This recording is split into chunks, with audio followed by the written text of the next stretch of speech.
afternoon, and first of all, thank you, Anthony, for that generous introduction. And can we all thank Shagun again? I think her amazing work is just so inspiring. But so is her passion and her confidence to join us here today and share her work with thousands of strangers. At Microsoft, we believe that all students have the potential to learn and grow in amazing ways. That's why we're very passionate about supporting educators from around the globe to help students develop the skills that they will need to solve the problems that actually inspire them.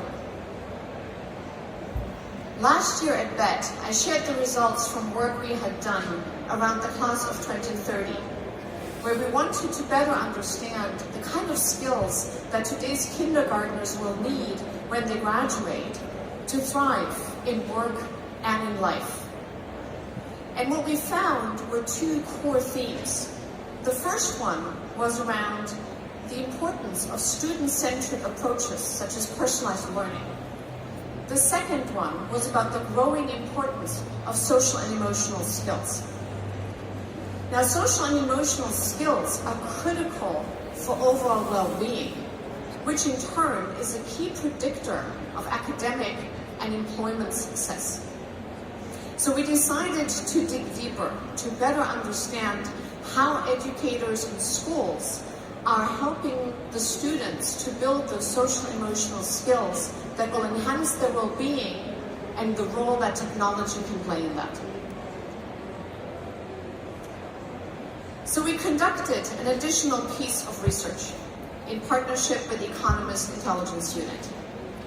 Building on the work we had done around the class of 2030, the EIU surveyed more than 760 educators from around the globe, covering 15 countries, including 5 in Europe: Sweden, France, the Netherlands, Germany, and the UK.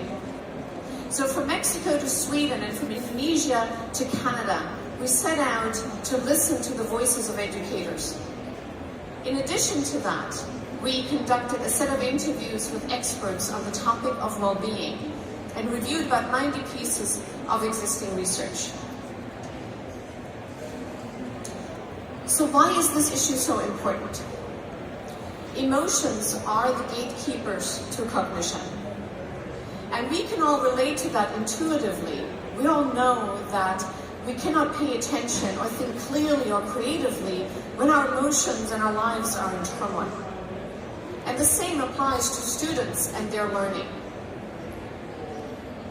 Building social and emotional skills, such as self-awareness, self-regulation, and empathy, are very important to help us better understand our own emotions so we can all do our best work. Unfortunately, student health is suffering at an alarming rate, which has long-term and broad implications, not just for our families and communities, but for societies and economies at large. Since 2012, depression has been the #1 cause for disability worldwide. In the United States, diagnosis of depression among teens aged 12 to 17 is growing faster than for any other age group. How students feel directly impacts their performance, their prospects, and their overall potential. And this is particularly critical as this generation of students consumes, processes, and generates more information than any other generation before. So making sure that they have the social and emotional skills that are critical for them to be able to avoid cognitive overload, to separate the signal from the noise and the facts from the fiction, is more important than ever before. And each of these trends underline the importance of helping students develop and build the social and emotional skills that will enhance their overall well-being. So let's take a look at what we found in our survey. So first of all, across the globe, educators deeply understand and appreciate the importance of well-being for their students' education.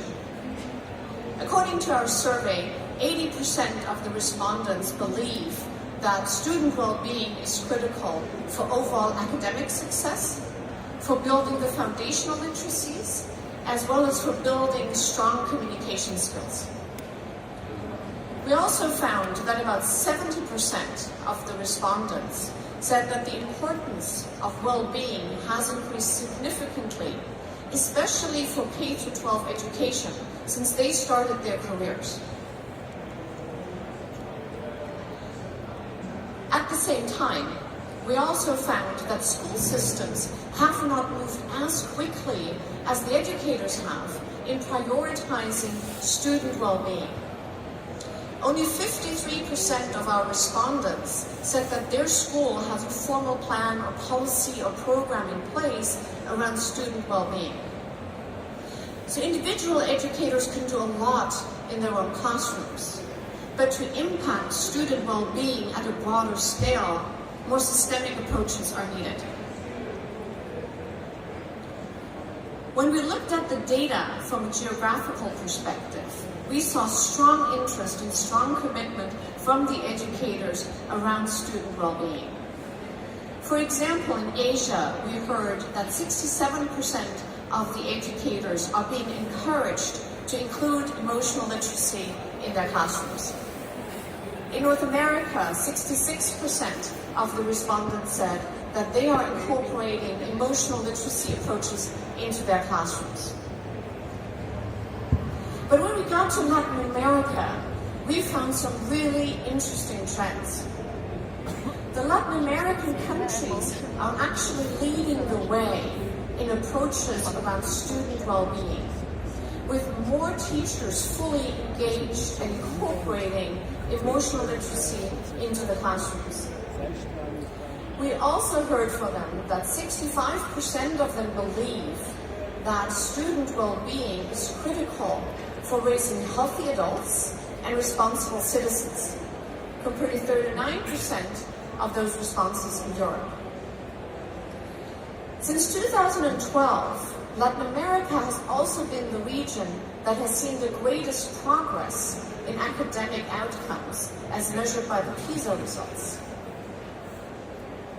So this was a really interesting and intriguing intersection between a region focusing on student well-being on the one side and seeing great progress in academic achievement.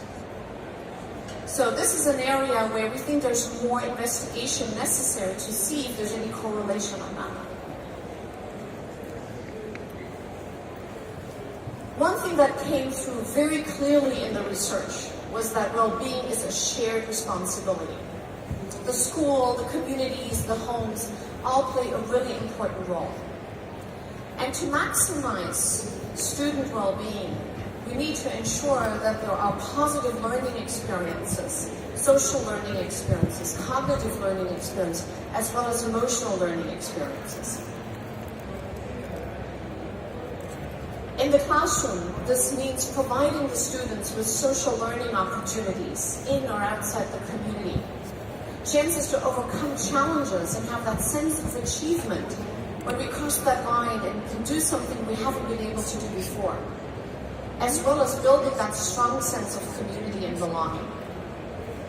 Outside the classroom, what we found is that stable relationships, enriching extracurricular activities, as well as a supportive home environment play a critical role. Educators in schools can do a lot to help the students with their well-being, but we also have to keep in mind that they cannot do it alone. We also heard that about roughly a quarter of the respondents in our survey indicated that their students are enjoying an above-average level of well-being. So we were curious about what these leader schools are doing, what they have in common, and what we can learn from it. By a margin of about 60 to 40%, we found that these leader schools were more likely to have a formal plan in place around student well-being.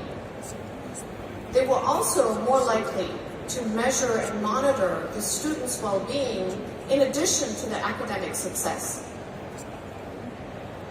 They were also more likely to include approaches and foster approaches around inclusive classrooms that really help amplify the student voice. They were also more likely to engage with the community in a really purposeful way. And finally, to take a whole school approach to professional development. Now, while all of that is great progress, we also heard from the educators that there are some common barriers that they encountered in supporting student well-being. 64% of the respondents said that they lack time and resources to help the students in their well-being. 71% of the respondents also said that changes to affect student well-being on a broader scale need to be taken by the school leadership. So this feedback all reinforces that more systemic approaches are needed to boost the work that the educators are doing and the teachers are doing in the classroom every day. And this was a very consistent message between the survey, the expert interviews, as well as the literature review. Now, in all of this, technology plays a very critical role. So we asked the educators in our survey about which technologies are most beneficial to them. And what we heard is that immersive learning experiences, especially learning experience that allow the students to explore something from the perspective of another person, hold a lot of promise to help develop those social emotional skills, especially when we think about empathy. We also heard that collaboration tools that help the students work together, solve problems together, and communicate with each other are rated very highly, as well as technologies that help collect and analyze data and information about the students' well-being and their emotional states. Now, these insights, we found them very consistent and compelling. Now, the next question is all around how do these findings align with pedagogical theory, as well as how they're being put into action. And here with us today to explore this question is Dr. Mark Brackett, who is the founder of the Yale Center for Emotional Intelligence. He has developed an approach to help students develop social emotional skills that is being used by more than 2,500 schools around the globe. So please join me in giving a warm welcome to Dr. Mark Brackett.